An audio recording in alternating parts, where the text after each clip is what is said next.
آپ نے نام سنا ہوگا حاتم طائی، جو بڑے فیاض ترین انسان تھے، عرب کے بڑے فیاض ترین انسان تھے۔ ان کی تاریخ کو جب پڑھتے ہیں اور ان کی تاریخ کو جب کتابوں میں دیکھتے ہیں تو پھر پتہ چلتا ہے کہ یہ شخصیت کس عہدے کے حامل تھی۔ ان کے والد انتقال کر گئے تھے ان کے بچپنے میں، اور اسباب وغیرہ کوئی زیادہ نہیں تھے۔ ان کی والدہ کے پاس اخراجات بھیجا کرتے تھے، یعنی ان کے ماموں، ان کی والدہ کے بھائی۔ تو ان کی والدہ کے بھائیوں نے جب دیکھا کہ حاتم طائی کی والدہ کے پاس جو بھی چیزیں ہم بھیجتے ہیں وہ ساری کی ساری چیزیں اللہ کی راہ میں خرچ کر دیتی ہے، غرباؤں پر خرچ کر دیتی ہے، تو انہوں نے ان کی والدہ کو قید کر دیا تاکہ ان کو قید کرنے کے بعد میں ان کو مال کی اہمیت کا علم ہو جائے۔ اس سبق کو سکھانے کے لیے ان کو ایک کمرے میں بند کر دیا اور کئی مہینوں تک ان کو قید رکھا تاکہ ان کو ایک سبق مل جائے کہ جو مال ہم تمہیں دیتے ہیں یہ اتنی آسانی سے نہیں کمایا جاتا، اس کی قدر کیا کرے، خرچ نہ کیا کرے، زیادہ خرچ نہ کیا کرے، یہ سمجھانے کے لیے۔ تو ان کی ماں قید رہی، حاتم طائی کی ماں کافی عرصے تک قید رہی۔ پھر اس کے بعد میں قید سے نکالنے کے بعد میں ان کے ذہن میں آیا کہ شاید اب ان کی ذہنیت صاف ہو گئی ہوگی اور اب یہ مال کی قدر کرنے والی ہو جائے گی۔ تو قید سے رہائی کے بعد میں ان کے بھائیوں نے ان کو کچھ مال دیا، اور اچھا خاصا مال دیا کہ اب آپ اپنی زندگی کو گزر بسر کریں اچھے پیمانے پر۔ شام کے وقت میں ایک عورت آئی اور اس نے اپنی مفلسی کا قصہ سنایا حاتم طائی کی ماں کو کہ میں غریب ہوں، نادار ہوں، مفلس ہوں، آپ میری مدد کیجئے، میری نصرت کیجئے، اور میں اس وقت میں فقر و فاقے سے اور تنگی سے جوجھ رہی ہوں، آپ میری کچھ مدد فرما دیجیے۔ چنانچہ حاتم طائی کی والدہ نے جتنا بھی مال اس کے گھر میں تھا سارا کا سارا نکال کر اس کے حوالے کر دیا اور کہا کہ میں قید میں رہ کر کے آئی ہوں، مفلسی کی زندگی گزار کر کے آئی ہوں، کوئی مجھ سے پوچھے مفلسی کی زندگی کتنی تنگ دستی کی ہوتی ہے، چنانچہ میں نہیں چاہتی کہ کوئی میری جیسی زندگی گزارے، میں سبق سیکھ کر کے آ گئی ہوں مفلسی کا۔ چنانچہ میں یہ بھی نہیں چاہتی کہ کوئی مفلس ترین انسان مفلسی کے اندر زندگی گزارے۔ یہ فیاضی کا عالم تھا ان کی والدہ۔ تو سبق جو ملا ہے والدہ سے ملا ہے۔ ان کی والدہ نے اپنی حیات میں فیاضی دکھائی ہے، اور اپنا خود واقعہ فرماتے ہیں حاتم طائی، وہ اپنے دادا کے ساتھ ایک مرتبہ ایک جنگل میں اونٹ چرا رہے تھے،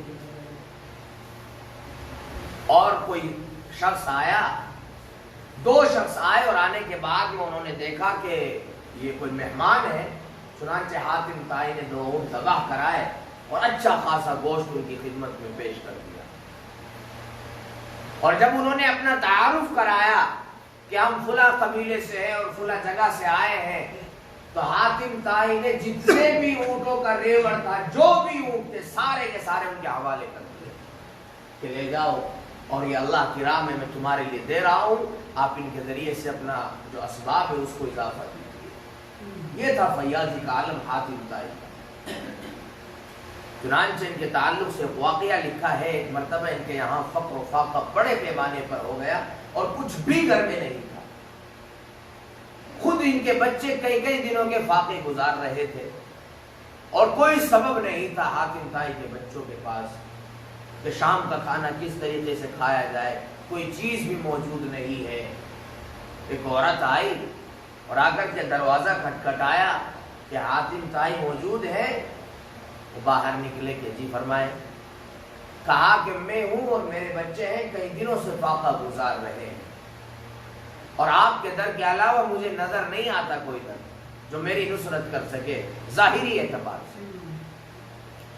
حاتم طائی کے گھر میں صرف ایک گھوڑا تھا جس کے ذریعے سے وہ سفر وغیرہ کر لیا کرتے تھے۔ انہوں نے اس گھوڑے کو منگایا اور ذبح کرایا، اور ذبح کرانے کے بعد میں وہ سارا ان کو کہا کہ جتنا گوشت تمہیں چاہیے تم لے جاؤ، اور باقی جو غریب ہے وہ لے جا سکتے ہیں، جس کو جتنی ضرورت ہو لے سکتے ہیں۔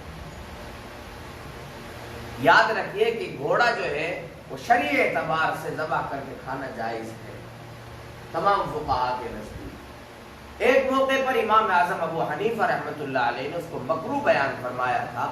وہ اس وقت میں بیان فرمایا تھا حجاج بن یوسف کے زمانے میں، جس وقت میں لوگ سب سے زیادہ گھوڑے کو کھانے لگے تھے، اور خدشہ ہونے لگا تھا کہ کہیں جنگ میں گھوڑے کم نہ پڑ جائے، اس لیے کہا کہ گھوڑے اب مکروہ ہے یعنی ناپسند ہے، آپ ان کو نہ کھائیے، اگر آپ ان کو کھا لیں گے تو پھر جنگ کن پر سوار ہو کر کے لڑو گے۔ تو پھر کچھ وقت کے بعد میں جب گھوڑوں کی فراوانی ہو گئی اور جنگ ختم ہو گئی تو پھر فرمایا کہ کھا سکتے ہیں۔ تو تمام فقہاء کرام کے نزدیک دین اسلام میں گھوڑا کا جو ہے کھانا بالکل بلا کراہت جائز ہے، اس میں کوئی کسی کا خلاف نہیں ہے۔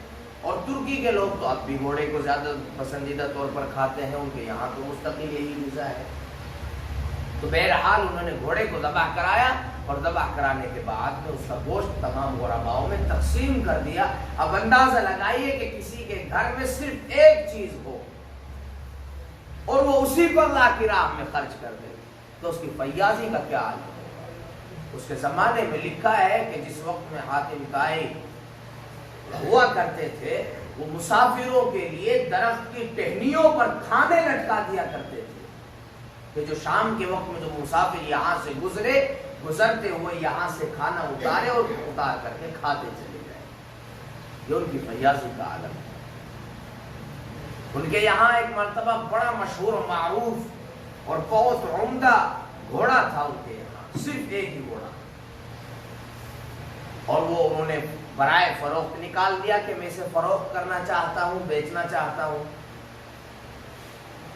تو اکرم ضیفہ کا ان کے یہاں بڑا اعزاز تھا، اور وہ اس حدیث پر بڑے عمل پیرا تھے۔ مہمان آئے ان کے یہاں دو شام کے وقت میں،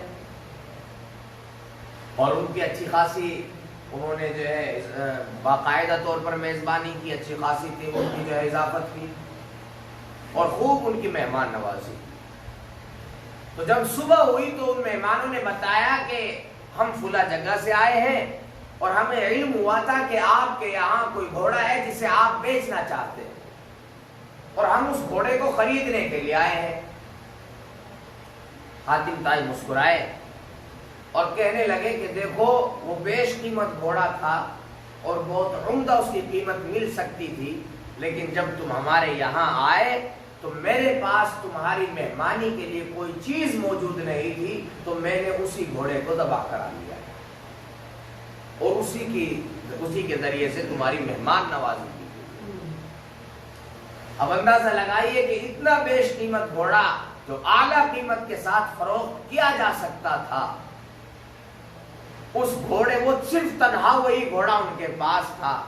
مہمان آئے، آنے کے بعد میں اسی گھوڑے کے ذریعے سے ان مہمانوں کی مہمان نوازی کی۔ تو یہ حاتم طائی کے بڑے عجیب عجیب قصے اور واقعات ہمیں ملتے ہیں تاریخ کی کتابوں میں، تو ہمیں چاہیے کہ ان کی جیسی فیاضی اپنے اندر پیدا کرے۔ ایسا نہ ہو کہ جتنا مال ہمارے پاس ہے بس اس پر سانپ بن کر کے بیٹھ گئے ہیں کہ صاحب یہ بس ہمارا ہے، اس پر کسی کا کوئی حق نہیں ہے۔ یہ بے وقوفیوں کی مقصد ہے۔ غربا ہے، ان کا بھی اس مال پر حق ہے۔ تمہیں دیا ہے، اللہ نے دیا ہے، اور جو اللہ دینا جانتا ہے صاحب وہ لینا